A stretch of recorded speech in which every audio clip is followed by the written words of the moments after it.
Bueno, el tema de hoy, yo lo tengo aquí como titulado proceso de maduración, pero aquí ahorita analizando, yo creo que el título debe ser cambiado de la siguiente manera: la maduración, un proceso. La maduración, un proceso. Pero ¿qué es la maduración? La maduración se puede, digamos, diferenciar en dos aspectos fundamentales, que son la maduración desde el proceso y la maduración en la formación. ¿Qué es la maduración en un proceso? Y tiene, digamos, muchos adjetivos que nos pueden decir qué es la maduración desde el proceso. Una sazón, ¿no? Un florecimiento, un desarrollo, una granación. ¿Ustedes han visto crecer una mata de mango? ¿Han visto cómo se va desarrollando? Cómo la hojita va cogiendo un color cuando nace, la hojita va cogiendo un color como café, cuando crece se va volviendo como caoba, luego se va volviendo verde, se llena de hojas y empieza a botar una florecita que al principio es anaranjada, moradita, luego es como blanquita y sale la pepita del mango y luego aparece el mango. Ese es un proceso por sazón, ¿cierto? Por fórmula, por dilatación del tiempo. Pero también hay una maduración de acuerdo a una formación. Nosotros nacemos, vamos creciendo, nuestros huesitos se van desarrollando y ese es un proceso de maduración genética, humana, pero también hay un proceso de maduración que se debe manejar desde el punto de vista de la prudencia, un hombre prudente, desde la sensatez, desde el juicio, desde la experiencia y desde el conocimiento. La madurez también es un sinónimo de experiencia, ¿no? Entonces hoy el primer texto que quiero traer para ustedes está en Primera de Juan, en su capítulo 2, en el versículo 12 al 14. Se los voy a leer. Vamos a pasar por varios textos y vamos a ir aprendiendo cómo la maduración, más allá de un proceso, es un vivir, pero un vivir que tiene que ser demostrado de varias maneras, que las vamos a ir viendo. Entonces, dice: os escribo a vosotros, hijitos. Bueno, ahí está. Pero vamos a leerlo despacio. Os escribo a vosotros, hijitos. ¿A quiénes? A los hijitos. Porque vuestros pecados os han sido perdonados por su nombre. Os escribo a vosotros, padres, o sea, ya no a los hijos, sino a los padres, porque conocéis al que es desde el principio. Os escribo a vosotros, jóvenes, porque habéis vencido al maligno. Vuelve y dice: os escribo a vosotros, hijitos, porque habéis conocido al Padre. Os escribo a vosotros, padres, porque habéis conocido al que es desde el principio. ¿A quién? Al que es. Y otra vez: os escribo a vosotros, jóvenes, porque sois fuertes, y la palabra de Dios permanece en vosotros, y habéis vencido al maligno. Fíjense que aquí Juan nos está hablando a tres personas diferentes. Le está hablando a los hijitos, les habla de una manera, les está hablando a los más grandes, pero también le está hablando a los jóvenes. Nosotros muchas veces pensamos que la mucha actividad en la iglesia y mi participación en la iglesia es una señal de madurez. ¿A ustedes les parece que es así? Pues tienen toda la razón. No, porque un niño de 5 años puede venir cada 8 días a la iglesia, la mamá lo trajo, y él corre, salta, brinca, pero es un niño que no es maduro, que es un niño inmaduro, pero él está en la iglesia y está activo y se está moviendo y muchas veces está escuchando y gritan amén. No sé si ustedes han pasado por las salas de los niños y allá amén. Ellos están escuchando, están activos, pero ellos todavía están en un proceso de maduración. Ese proceso de maduración también se va alimentando por medio de lo que son los dones espirituales. Pero, ¿qué son los dones espirituales? De estos podríamos hablar muy detalladamente y sería muy seguramente una charla muy larga para experimentar y explotar cada uno de los dones espirituales que el Señor nos da. Pero los dones espirituales son una señal de maduración, de madurez. No, exacto. Sansón era un hombre de dones espirituales, ¿cierto? Y sabemos que se comportó inmaduramente. David, el rey David, ¿quién niega que tuvo dones espirituales? Pero ¿cómo se comportó en una época de su vida? Inmaduro. Su hijo, Salomón, también un hombre lleno de sabiduría, pero llegó un momento en su vida en que esa sabiduría se convirtió ¿en qué? En inmadurez. Dice Pablo en Primera de Corintios, dice, la iglesia de Corintios está adornada con muchos dones. Pero él decía, esta es una iglesia totalmente inmadura. Y decía, gracias doy a Dios siempre por vosotros, por la gracia que fue vuestra, dada en Cristo Jesús, porque en todas las cosas fuisteis enriquecidos. Mire que él le está diciendo a la iglesia de Corinto que es una iglesia enriquecida, pero más adelante por allá les dice que es una iglesia totalmente inmadura. ¿Y cómo medimos la madurez de una iglesia? ¿Medimos la madurez de una iglesia por la cantidad de personas que hay en ella? ¿O por la calidad de las personas? ¿Cierto? Fíjese que hay muchos textos bíblicos en donde se habla de que es mejor la calidad y no la cantidad. Muchos son los llamados, pero pocos ¿qué? Los escogidos. Y mucha es la mies, pero poca es los obreros. Fíjese que en esos dos textos está hablando de calidad. Y cuando estamos hablando de calidad, volvemos a retomar el tema del mango. Usted mira un mango y usted cómo lo compra. Si le gusta madurito, usted mira que tenga una textura, que esté rojito con vetas amarillitas. O si a usted le gusta que esté biche, pues usted le busca una manera que ese biche sea agradable para usted. Así que la madurez es un proceso que dura ¿cuánto tiempo? Toda la vida. O sea, esto no es una carrera de 100 metros, sino que simplemente la madurez es como una maratón. Cuando hablamos de la madurez, desde el significado literal dice, es el estado de una cosa que ha alcanzado su pleno desarrollo. Lo que les hablaba del mango, cumplió todo su desarrollo. O el proceso de una persona que ha alcanzado su mejor momento en algún aspecto. Muchas veces uno dice en la iglesia, no, es que yo soy un líder, yo soy maduro. O es el más duro. Disculpen un segundo. Como estamos hablando de la madurez, tenemos que tener muy claro qué es actuar con madurez.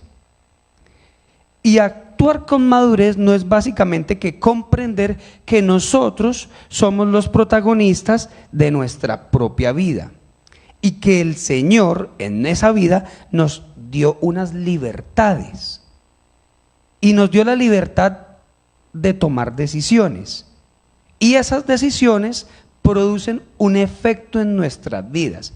Pero ¿cómo es ese efecto? ¿Positivo o negativo dependiendo de qué? Dependiendo de la decisión que yo tome. Nuestro pastor siempre nos ha hablado de lo que yo denominé aquí en esta charla las 3Ds. ¿Quién se acuerda de las 3Ds? Decisiones determinan destinos. Eso no es más que yo soy capaz de tomar mis decisiones, pero estoy determinando cuál va a ser el camino por el que voy a llegar. Eso es lo que nos está diciendo el Señor, que es la madurez. Y recuerden que la madurez es correlativa a la disposición de mi corazón. Si mi corazón lo dispongo para tomar decisiones equivocadas, pues disponga su corazón para aceptar las consecuencias que va a traer esas malas decisiones.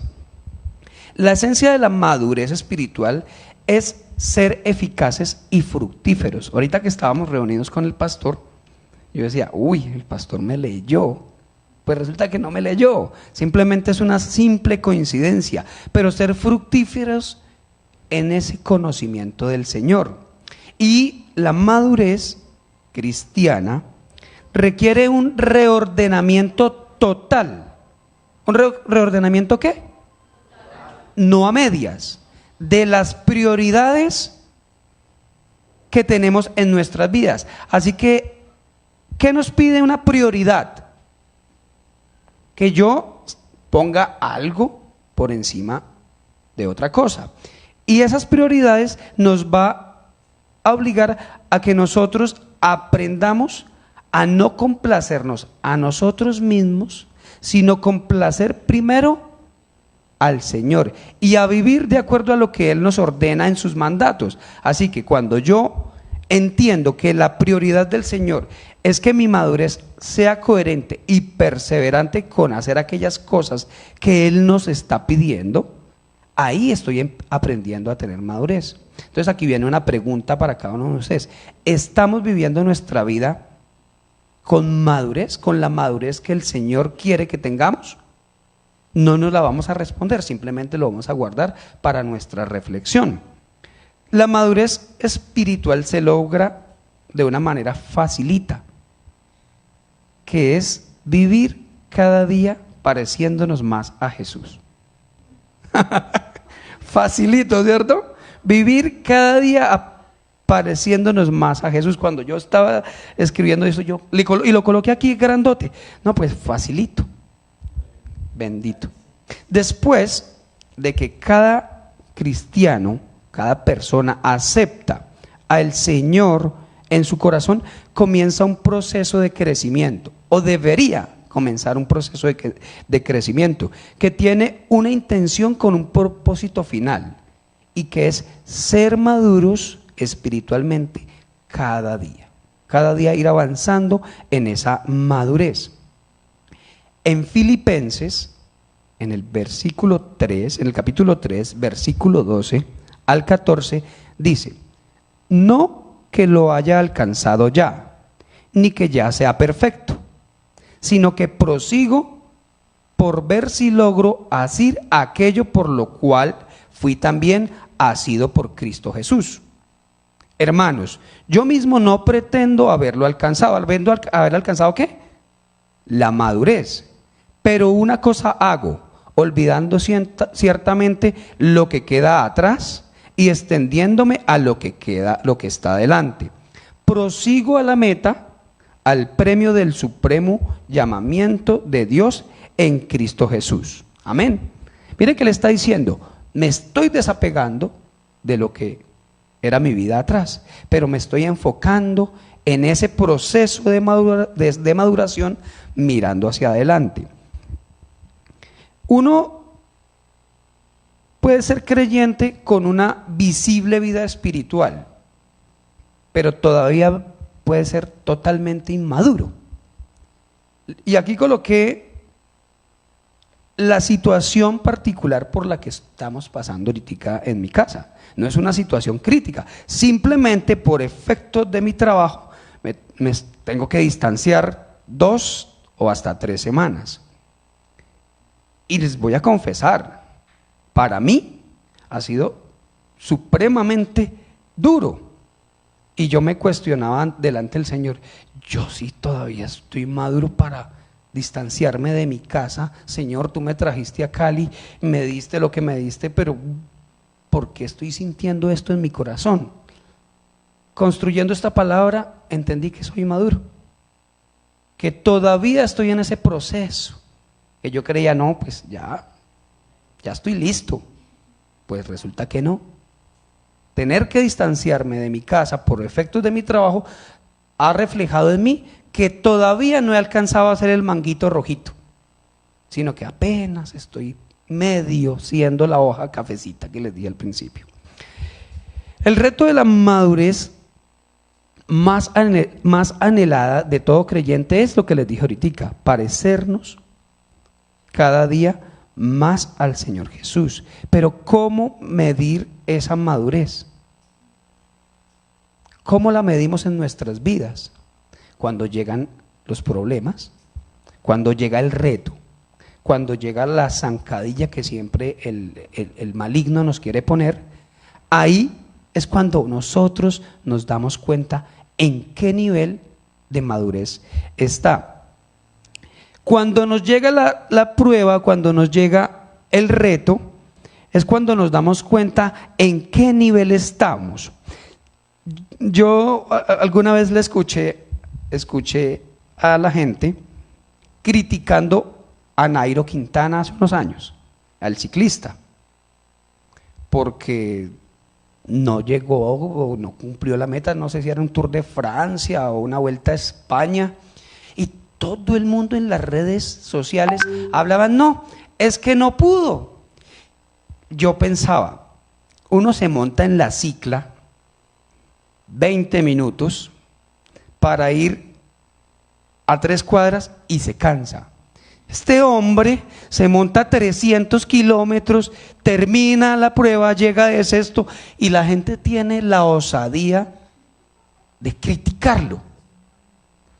Usted es muy malo, es que no, hombre, a veces somos tan inmaduros que desconocemos el esfuerzo y el proceso de los demás. O a los boxeadores, no, es que se dejó noquear, vaya, párese en el ring frente a otro boxeador que se ha preparado a ver si en el primer golpe, knockout. Entonces fíjese que a veces hablamos y vivimos con una inmadurez, por la cual hoy vamos a mirar 3 pasos de la madurez, más bien 3 procesos que debemos vivir para empezar a alcanzar un nivel de madurez. La primera estación es cuando el creyente comienza con la niñez, desde su nacimiento. En Primera de Juan 2:12 nos dice, lo primero que nos dice Juan respecto a los hijitos espirituales es que sus pecados le han sido perdonados por su nombre. Aquí ya estamos hablando de una experiencia única. Y Pablo lo describe como a quien se le dio vida cuando estaba muerto en sus delitos y en sus pecados. En Efesios 2, en el versículo 1 al 3 dice, en los cuales anduvisteis en otro tiempo, siguiendo la corriente de este mundo, conforme al príncipe de la potestad del aire, al espíritu que ahora opera en los hijos de desobediencia, entre los cuales también todos nosotros vivimos, en otro tiempo en los deseos de nuestra carne, haciendo la voluntad de la carne, de los pensamientos, y éramos por naturaleza hijos de la ira, lo mismo que los demás. Mire que lo que estamos hablando conversa con lo que nos dice acá Pablo, en que vivíamos en el mundo, haciendo lo que hacía el mundo, pero él que nos está diciendo que por medio del Padre todos nuestros pecados son perdonados. Así que él nos dice, 2 cosas le pasan al nuevo creyente cuando acepta: sus pecados son perdonados, y el segundo es que conoce al Padre. Y el conocer al Padre es una obra que nos brinda la garantía de tener una vida eterna, una seguridad de la salvación y la experiencia de conocer a Dios como nuestro Padre, en donde en el proceso Él nos va limpiando, nos va formando y nos va construyendo para hacer ese mango que les dije al principio, rosadito, amarillo, jugoso. Así que Jesús vino al mundo para darnos a conocer al Padre, para que tuviéramos una experiencia con Él por medio de su ejemplo, por medio de sus vivencias. Pero al igual que un bebé, nosotros no nos podemos quedar simplemente en que ya recibí la salvación, en que ya recibí el perdón y empezar a avanzar. Mire que la realidad dice que somos hijitos que solo nos estamos conformando con el perdón de los pecados. Y el llamado aquí es a que dejemos de vivir en esa facilidad de que nos perdonamos los pecados y empezar a tomar las riendas, como lo habla nuestro pastor, empezar a coger el toro por los cuernos y empezar a dar el fruto que el Padre nos está pidiendo. Por eso ahorita cuando estábamos internamente en la reunión, yo decía, bendito Dios, el pastor me copió. Porque él nos está hablando de esto que traía ya para que compartirles con ustedes.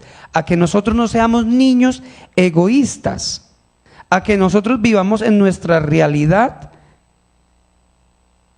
Ya, yo voy a la iglesia, me congrego, me porto bien y ya, soy maduro. Recuerden que el único hombre que supuestamente entró maduro a la humanidad, ¿quién fue? Adán. Él ya llegó grande. Pero ¿cómo se comportó Adán cuando cayó en el pecado? ¿Qué hizo él? Se escondió. Pero cuando fue encontrado, evadió la responsabilidad y le echó la culpa a Eva. Muy maduro. Muy maduro. No, padre, pues es que la culpa no la tuve yo. La culpa la tuvo esa mujer que tú me diste. Miren cómo desde el principio de la humanidad nosotros estamos actuando como niños. Y la palabra hoy nos dice que un niño es aquel que se comporta como un bebé. Y no importa el tamaño que él tenga, sino que simplemente usted puede ser señor de 50 y péguele de años y resulta que usted todavía es un niño inmaduro, porque no está haciendo lo que el padre. Un niño cuando nace es la persona más egoísta que existe. Él llora y quiere que le estén. Grita, hace pataletas. Un niño de 5 años quiere que la mamá le esté haciendo lo que él diga a la hora que él diga. Ese egoísmo se refleja en nosotros cuando no hacemos lo que el padre quiere. Igualito, ahí no hay ningún cambio. Por eso tenemos que empezar a cambiar y dejar de ser ese tipo de bebés que están pidiendo a toda hora atención, deme leche, deme compota, deme comida. No, ya el Padre nos está diciendo, venga. En 1 Corintios, en el versículo 13, nos dice, cuando yo era niño, hablaba como niño, pensaba como niño, jugaba como niño, mas cuando fui hombre, dejé lo que era de niño. Cuando yo leía este texto, de verdad me dio risa, porque parece como cuando usted tiene un bebé y le está diciendo, vea, así se come, así se limpia, así, o sea, dando unas instrucciones tan detalladas para un niño inmaduro que todavía no entiende. Y aquí Pablo nos lo está diciendo de esa manera. Cuando yo era niño, hablaba como niño, pensaba como niño, jugaba como niño, pero cuando ya fui hombre dejé lo que era niño. ¿Cuál sería la reacción de ustedes si llegan a una guardería y ven a un hombre de 57 años sentado en una cuna con el dedo en la boca, chupando dedito? ¿Cuál sería? La primera sería como, te enloqueció, te fritó. Pero ¿qué pasaría si ese hombre le preguntaban, venga, oiga, ¿usted qué? Y él le dijera que es que él ahí está cómodo y él ahí se siente bien y que es el lugar donde él quiere estar. ¿Cómo se llama eso? Inmadurez total. Es un bebé gigante. Y resulta que nosotros, a veces, o casi siempre, somos eso, bebés gigantes. Por eso les dije que cuando estaba construyendo la palabra, me cuestioné, porque yo decía, no, pues ese bebé de la cuna soy yo. Pues tan grandecito el John Jairo quejándose. Así que hoy tenemos que dejar esos bebés gigantes. ¿Tenemos bebés gigantes en nuestra iglesia? ¿Cierto? No, eso pasa en otras iglesias, en otras. Aquí no hay bebés gigantes. Aquí todos somos perfectamente maduros, ya estamos listos para jugo de mango. Pues resulta que yo creo que sí. Y yo me confieso, yo soy el primer bebé gigante. Todavía me vivo quejando. Y hoy la palabra nos dice, no seamos aquellos que están prestos para criticar. Nos quejamos por todos. Mire, ahorita con el tema este del presidente, yo estoy en el grupo de la iglesia y también estoy en otros grupos. La cantidad de debates porque ganó el 1 y no ganó el 2. Y lo más triste, muchachos, es que cristianos, hombres que conocen la palabra, hombres del Señor, peleando por eso. Peleando porque ganó el Señor el que ganó y perdió el otro señor que el que perdió. Yo, Dios mío, pero qué nivel de inmadurez en el que todavía vivimos. Ahí yo me sentí un poquitico maduro. Porque yo dije, Padre, ganó este hombre, tú lo pusiste allá por tu gloria, por tu honra, y tú vas a hacer que ese hombre se doblegue, si no te va a buscar. Pero yo decía, hombre, por Dios, ¿cómo es posible que en nuestra iglesia todavía haya ese tipo de bebés quejándose que porque ganó el Señor, que ganó? Y no preocupados porque él sea un hombre maduro, porque ella sea una mujer madura, poniendo primero delante ¿quién? El Rey de Reyes. El Rey de Reyes. También tenemos ese tipo de bebé gigante que todos lo critican. No, es que no podemos hacer eso porque es que no se puede. No, pero ¿para qué vamos a una finca a congregarnos con las parejas si es que va a llover todo el fin de semana? No podemos hacer una hoguera, una fogata en donde vamos a hacer oración porque es que va a llover. ¿Somos cristianos así? No, ¿para qué vamos a acampar si allá se nos va a meter una rana grandota a la carpa? Dios mío, pero ¿qué nivel de inmadurez estamos viviendo en nuestras vidas? Cuando todo lo espiritual, cuando todo nuestro ser está en disposición contraria a lo que quiere el Señor. ¿No es eso un nivel de inmadurez muy triste? Tenemos creyentes que no se ríen. Hermanos que usted nunca ve que se rían, sino que siempre viven amargados, de mal genio, y uno viven criticando al pastor, que dijo, que no dijo. Yo, Padre, no, estoy hablando de otra iglesia. Eso es una iglesia por allá en Cali, eso aquí no pasa. ¿Somos cristianos de ese talante? Cuando nosotros nos comportamos así, recordemos esta palabra del día de hoy. Estamos comportándonos como ¿qué? Como bebés gigantes. Y nosotros ya no estamos para andarnos chupando el dedito. Eso ya no nos queda. Eso ya no da honra al Padre.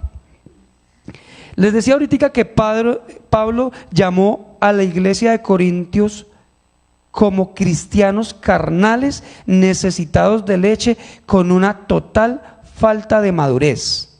Solo esa iglesia, ¿cierto? Solo la iglesia de Corintios. Esta no. Así que yo les pregunto, muchachos, ¿cómo somos nosotros en nuestro barrio? ¿Cómo somos en el trabajo? ¿Cómo somos con los vecinos?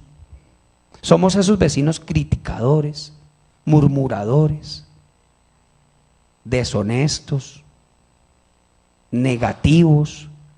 ¿O estamos reflejando el Padre de la vida? Esto es para que cada uno de nosotros hagamos nuestra autorreflexión. ¿En qué nivel de madurez estamos? ¿En qué nivel, en qué proceso vamos para llegar a eso que el Padre quiere? Estamos hablando del bebé, ahora vamos a hablar de la juventud. La madurez significa vencer al maligno. En primera de Juan, vuelvo y la repito, de 2 en el 14, os escribo a vosotros padres, porque habéis conocido al que es desde el principio. Os escribo a vosotros jóvenes, porque sois fuertes. ¿Sois qué? Fuertes. Y la palabra de Dios permanece en vosotros y habéis vencido al maligno. Hay muchos enemigos que tiene que enfrentar la vida de un creyente, y más los jóvenes. Alguna vez escuchamos una palabra que nos dio el pastor que hablaba de que un espíritu maligno domina una ciudad. Pero muchos espíritus no podían doblegar a un hombre espiritual. Y nos preguntábamos, ¿por qué pasaba eso? Pues sencillo, porque el pecado es como el COVID. Se pega muy fácil. Es muy contagioso y se crece muy rápido. Así que los jóvenes, aquí la palabra lo dice, ¿sois qué? Sois fuertes. En esta etapa ya no tenemos pañales, ya no nos chupamos el biberón. Ahora tenemos que ser fuertes para aprender a enfrentarnos a las batallas. Cuando se presta servicio militar, llegan los jóvenes y durante 3 meses, ¿cómo se les dice? ¿Alguien sabe? Reclutas. ¿Y qué significa reclutas? Es la palabra más baja de la categoría o de la jerarquía militar. El recluta. A usted, después de 9 meses, que le digan recluta. No, señor, eso es un insulto. Después de que usted ya tiene un tiempo, a usted ya le dicen ¿mi qué? Mi soldado. Usted ya no es recluta, a usted ya le dicen soldado. Ya usted, su oficial, ya usted no se... ¡Hey, recluta! ¡Venga! No, ya cuando usted tiene una formación, el cabo, así sea cabo segundo, le dice, soldado Martínez, venga. ¿Por qué? Porque ya está viviendo un proceso de formación, ya dejó de ser bebé, ahora es joven. Y las batallas más fuertes, ¿a quiénes se les da? A los soldados más fuertes. ¿Cuál es la fuerza más fuerte de un ejército? Los grupos especiales, los COES, los GOES, todo eso que termina en es porque son especiales. Suena chistoso, pero GOES, COES, COPES, todo eso es porque son fuerzas especiales. Y cuando hay una batalla fuerte o una, ¿cómo se llama? Una estrategia militar muy tremenda, solo los llaman a ellos. Allá no va la policía, allá no va el ejército, simplemente van los jóvenes más fuertes. Es lo mismo que nos está pidiendo aquí la palabra, que a medida que nosotros vamos creciendo, lleguemos a un nivel espiritual en donde esas palabras, esos retos, esas debilidades sean enfrentadas de tal manera que nosotros ya seamos fuertecitos, porque ya somos jóvenes. ¿Y los jóvenes qué tienen según la palabra? Fortaleza. En primera de Juan dice, cuando Juan escribió diciendo, os escribo a vosotros jóvenes porque sois fuertes, está declarando una verdad universal. ¿En dónde tenemos que trabajar? Fácil, en los jóvenes. Ahí está la fortaleza, porque los jóvenes tienen ese vigor que no poseen ni los bebés ni los ancianos. Si nosotros logramos que los jóvenes de nuestra iglesia se fortalezcan y sean maduros, nos va a pasar lo que dice en Proverbios 20 en el versículo 29. La gloria de los jóvenes es su fortaleza y la hermosura de los viejos la vejez. Amén, ¿cierto? O sea, la fortaleza está en nuestros jóvenes. ¿Por qué primero hablé de los bebés, luego de los jóvenes? Hace poquito nos llamaron al colegio del niño a la entrega de notas. Y nos llevamos la sorpresa más tremenda que se puede uno imaginar. No por las notas del niño, no. Sino porque surgió una discusión con el tema de estas libertades que nos está ofreciendo el mundo. Y resulta que dentro de esas libertades se está hablando de la libertad sexual, que ya son niños de 13, 14 años, que ya hay parejitas de novios dentro del mismo salón, en donde ya hay caricias prohibidas, y que la estrategia del colegio pues era muy fácil. Repartir condones. Nosotros nos miramos, Dios mío. Y lo más tremendo es que a los padres de familia que estábamos ahí, queremos compartir con ustedes la nueva estrategia que está implementando la alcaldía y vamos a repartir condones. Ustedes nos quieren recibir también condones para que se los entregáramos a nuestros hijos. Dios amado Padre, esto es una muestra de falta de valores, de falta de amor y falta de conocer a nuestro Señor Jesús.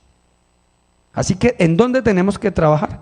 En los jóvenes. Por cuanto ya no somos bebés en el Señor, ahora somos poseedores de una gran fortaleza que nos capacita para ser resistente a las trampas del enemigo. Eso que está pasando en los colegios, ¿qué es? Una trampa del enemigo queriendo poner ciega la voluntad de los jóvenes y que esa libertad nos permita, pues, en el colegio lo permiten. Entonces nos dejamos llevar por lo que estábamos hablando acá, de esas libertades del pasado. Recuerden, muchachos, que la única herramienta para que nosotros nos fortalezcamos en el Señor y que cada día tengamos esa fortaleza es leer la palabra, entenderla y aplicarla. Leerla, entenderla y aplicarla. Son 3 pasos que parecen muy fáciles, pero que no son tan efectuados por nosotros. Leerla, entenderla y aplicarla. El tercer paso es el anciano, pero aquí yo lo quise llamar como un creyente padre. Pasamos por los jóvenes, por los bebés, pasamos a los jóvenes y ahora vamos a hablar del creyente padre. Un creyente padre es aquel que tiene hijos, ¿cierto? Porque no podría ser padre. Y si tiene hijos es porque dio ¿qué? Porque dio fruto. A ese nivel es que el Padre de nosotros quiere que nosotros lleguemos, a que seamos unos creyentes padres dando fruto, pero que ese fruto florezca y que ese fruto, a medida que florezca, nos haga florecer a nosotros. ¿Se ha reproducido usted en su casa, en el barrio, en el trabajo? ¿Tiene hijos? ¿Tiene hijos espirituales? Yo me pregunté esto, me cuestioné y yo mismo me respondí y me tuve que dar látigo, porque no estamos haciendo la tarea como el Señor nos la está pidiendo. Cuando estamos hablando del Padre creyente, aquí hay un texto en donde se llama a Juan el apóstol del amor, pero Juan habla de que también fue un apóstol muy inmaduro. Por cierto tiempo mantuvo una disposición natural hacia el egoísmo. Acuérdese que fue él con su hermano Jacobo, quien le pidió al Señor que cuando él estuviera en su trono, él lo dejara sentar a la derecha. Es un acto totalmente inmaduro. Y fue Juan el mismo en cuando fueron a visitar a los samaritanos y aquellos no le quisieron recibir, ellos le dijeron a Jesús: ¿quieres que mandemos que descienda fuego del cielo como hizo Elías y los consuma? Yo me reía con esto porque yo siento que a veces soy como Juan. No quisieron recibir la palabra, pues que caiga algo del cielo. Y aquí la palabra nos está diciendo que eso es un acto totalmente de un creyente inmaduro. La reprensión de Jesús a él fue tan tremenda que él pasó a ser el hijo del trueno a hijo del amor, y por eso fue el apóstol que estuvo con él hasta la cruz. Hay que aprender de esa gracia y ese conocimiento que el Señor nos da, que el Señor nos trae a través de la palabra, y que aquí particularmente en nuestra iglesia nuestros pastores nos han formado en eso, en crecer en gracia y conocimiento para que esa madurez todos los días florezca, todos los días dé fruto. Pero cuando hablamos de dar fruto, no es dar fruto aquí, porque aquí el fruto no tiene eco. Dar fruto en aquellos lugares donde nos encontramos todos los días. Un cristiano maduro apunta siempre a dar lo mejor, a dar la condición más grande, a dar lo mejor de sí. En segunda de Pedro, en el capítulo 1, en el versículo 5, la voy a leer para ustedes, vamos a hablar de lo que yo denominé aquí en esta palabra como la receta para la madurez de nosotros como cristianos. Vosotros también, poniendo toda diligencia por esto mismo, añadid a vuestra virtud, a vuestra fe, virtud, a la virtud, conocimiento, al conocimiento, dominio propio, al dominio propio, paciencia, a la paciencia, piedad, a la piedad, afecto fraternal o amor fraternal, y al afecto fraternal, amor. Entonces vamos a desglosar este texto. Añadir a vuestra fe virtud. ¿Qué es la virtud? No es más que una disposición de una persona para obedecer lo que conoce de la palabra del Señor. Eso es una virtud que nos mide la excelencia, y de acuerdo a esa excelencia determinamos un propósito. ¿Cuál es el propósito de un cuchillo? Cortar. Con eso medimos la excelencia de un cuchillo. ¿Cuál es el propósito de una vaca? Que dé buena leche, que dé buena leche y que dé buena carne. ¿Cuál es el propósito de un carro? Que nos transporte. ¿Y cuál es el propósito de un cristiano? Que dé gloria a Dios, que por el grado de obediencia que muestra hacia lo que conoce de la palabra de Dios. Sencillo, 4 ejemplos muy diferentes, pero muy concretos de lo que el cristiano que recibe a Cristo como su Salvador debe empezar inmediatamente a añadir virtud. A la virtud hay que añadirle ¿qué? Conocimiento. Específicamente, Dios quiere que nosotros aprendamos a estudiar la Biblia. Qué tema difícil, y conocer más de ella. A la virtud, conocimiento.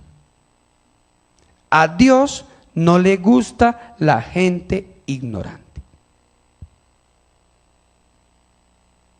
Sencillo, se tenía que decir. A Dios no le gusta la gente ignorante. El Señor quiere que nos preparemos y nos pone la palabra. Y en la palabra yo he aprendido, en lo poco que la he estudiado, tengo que decirlo porque soy un cristiano inmaduro, he aprendido que en la palabra habla de todo. Habla de finanzas, habla de familia, habla del amor, de todo.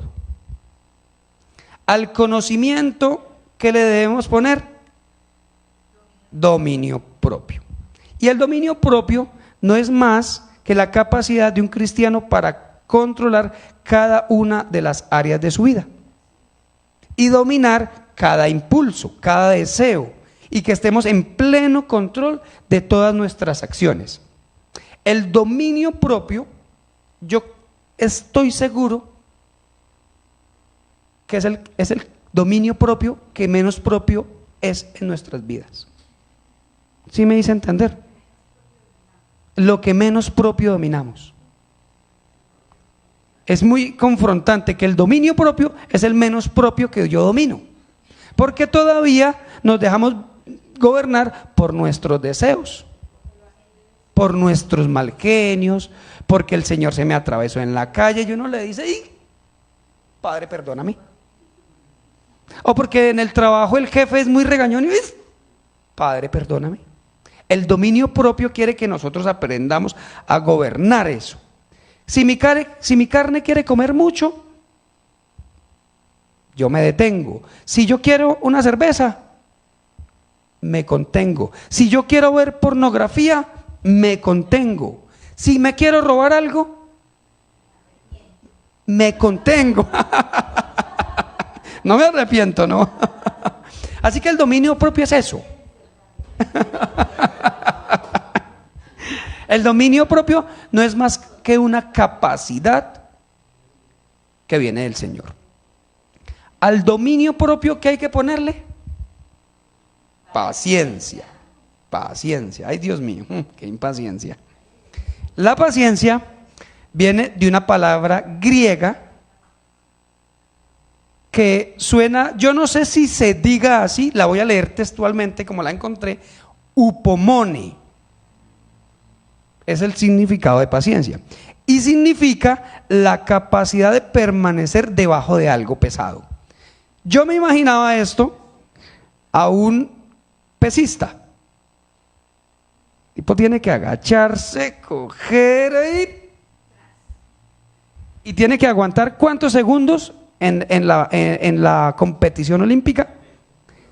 6 segundos. Usted se imagina un hombre de 90 kilos levantando 400 kilos 6 segundos. Ahí la teoría de la relatividad se vuelve un hecho. Quiere decir que cada cristiano debe aprender a añadir a su vida cristiana la paciencia, que es la que le ayudará a permanecer dentro de los caminos del Señor. La paciencia es una cosa bien complicada, bien difícil, pero muy importante. Y debemos siempre tenerla como virtud, no importa la circunstancia. He trabajado en eso. ¿Vamos bien? Vamos bien. ¿Y cómo se prueba la paciencia? ¿Cómo? ¿Qué decimos todos cuando tenemos un problema? Dios, dame paciencia. Y él mismo llega y le manda una paciencia. ¿Cierto? Facilito, tome paciencia, le voy a dar 358 gramos de paciencia. Pues resulta que no. Pues resulta que el Señor, cuando le pedimos paciencia, ¿qué nos manda? La prueba. ¿Quiere paciencia? ¿La quiere paciencia? Listo, tome un problemita. ¿Quiere un paciencia? Tome, demuestre que tiene paciencia. Es algo muy bonito. Y como ejemplo, aquí ya todos conocemos ¿cómo llamarlo? Al rey de la paciencia, a Job. Hacíamos, leyendo Job, yo intentaba como traer lo que hablaba en dinero que tenía Job en esa época a pesos o a dólares. Hoy, pues hacía como una conversión, yo creo que un poco loca. Eso me daba como 480.000 millones de dólares. O sea, ni Elliot Moss ni estos ricos lograban tener lo que tuvo Job. ¿Y qué pasó? Como dice la canción de Barak, le pasó todo lo que pasó porque Dios se lo permitió. ¿Para probar qué? Para mover su paciencia. Así que, ¿qué más claro ejemplo de la paciencia? A la paciencia, ¿qué tenemos que ponerle? ¿Y qué es la piedad? No es sino la actitud de un cristiano de vivir una vida agradable y acepta delante de Dios y delante de la demás gente. Cuando hablamos de esa piedad, está hablando de la demás gente. Usted, mi hermano, ¿está proyectando eso en su vida? ¿En el trabajo? ¿En la casa? ¿O usted proyecta algo totalmente diferente? Llega su hijo con un problema y usted lo escucha, llega su hermana, llega un familiar y usted lo escucha. ¿Usted está exponiendo esa piedad que el Señor nos está hablando en la palabra? ¿Es usted en su casa, hermano, esa persona a la que todo el mundo busca para hablar? Tenemos que trabajar en eso.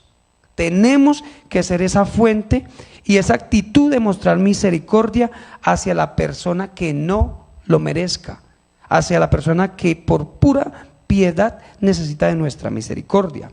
El piadoso se cuida de agradar al Señor. Cuando nosotros nos mostramos piadosos hacia los demás, no estamos sino dando simplemente un reflejo de lo que el Señor hace por nosotros. En Timoteo 4, del 7 al 8, Pablo le dijo: ejercítate para la piedad.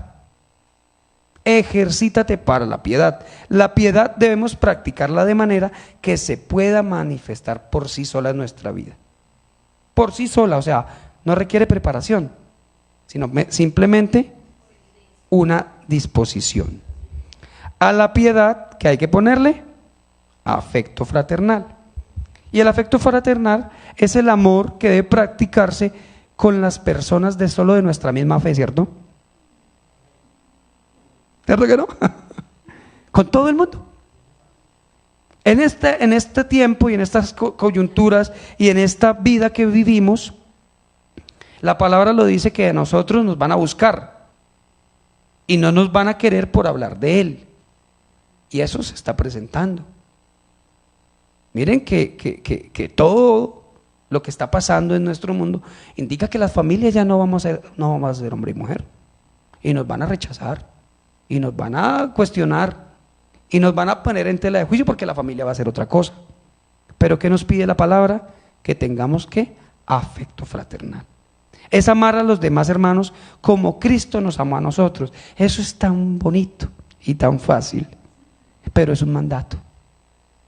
Porque es que no es un favor que nos están pidiendo, es un mandato. Al afecto fraternal debemos ponerle ¿qué? Amor.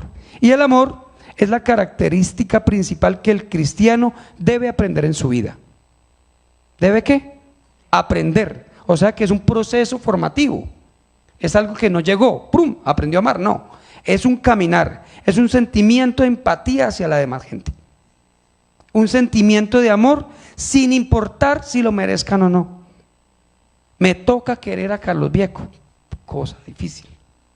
Me toca querer a aquel que me ofendió, cosa difícil. Pero esto es lo que nos pide el Señor. Dios nos da la capacidad de amar. ¿Por qué? Porque Él es amor. Debemos amar a Dios sobre todas las cosas. Y Él nos dice, amarás a tu prójimo como a ti mismo. A nuestro prójimo como a nosotros mismos. Es un mandato, es una ley. Amar a nuestros enemigos. Así que la receta para ese crecimiento espiritual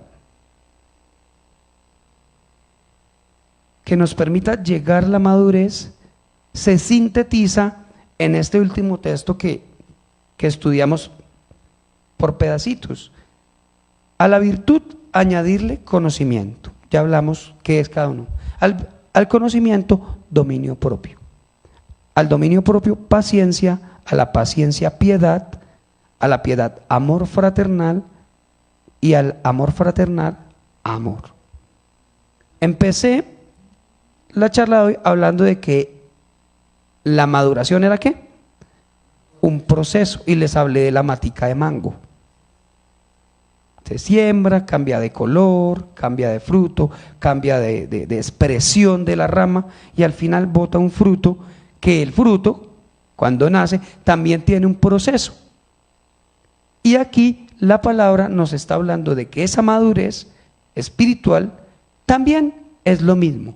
Es un proceso que tiene una serie de estaciones y en cada una de esas estaciones el Señor nos pone las herramientas, nos pone la palabra, nos pone todo a nuestro favor para que demostremos que en ese proceso formativo estamos creciendo. Como en cualquier proceso formativo. En una universidad, usted arranca con las materias más básicas. Usted estudiando una ingeniería, por allá en primer semestre te enseñan matemática básica. Ya por allá en cuarto, quinto semestre te enseñan ecuaciones lineales. Por allá en el séptimo te enseñan logaritmación. Y de ahí para allá todas las que terminan en guión que dan como escalofrío a los que no les gustan las matemáticas. Pero es un proceso formativo. Y la madurez que el Señor nos está poniendo hoy como su palabra es eso.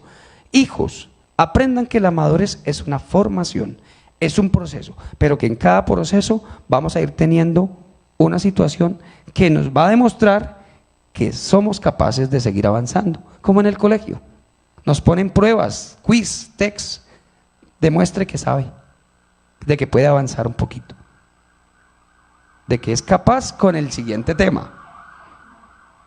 Igual, el Señor hoy nos quiere decir, por medio mío, que Él quiere que ese proceso de maduración, que ese proceso de formación se lleve tan bien llevado que no haga nada que el proceso final, que la madurez llegue a donde Él quiere que vivamos, a como Él quiere que vivamos, a que vivamos en los lineamientos de Él y que nosotros seamos la expresión de amor para los demás que Él es para con nosotros. Amén. Así que yo quiero que hagamos un tiempo de oración, porque les voy a pedir que se pongan en pie. Vamos a hacer oración y vamos a darle primero honra y gloria al Señor, porque todo lo que el Señor nos está diciendo hoy no es nada más que la muestra y el reflejo del amor que Él tiene con nosotros. Él nos vio caer, nos vio andar en el camino perdido, pero Él a través de un proceso nos ha ido acercando, nos está acercando y nos está pidiendo que cada día nos acerquemos más a Él, que cada día lo busquemos más, que cada día nos parezcamos más a Él, que cada día reflejemos el amor de Él en nuestros corazones y que lo logremos proyectar de tal manera que nosotros seamos embajadores de Él para darle gloria y honra a nuestro Señor Padre. Amén.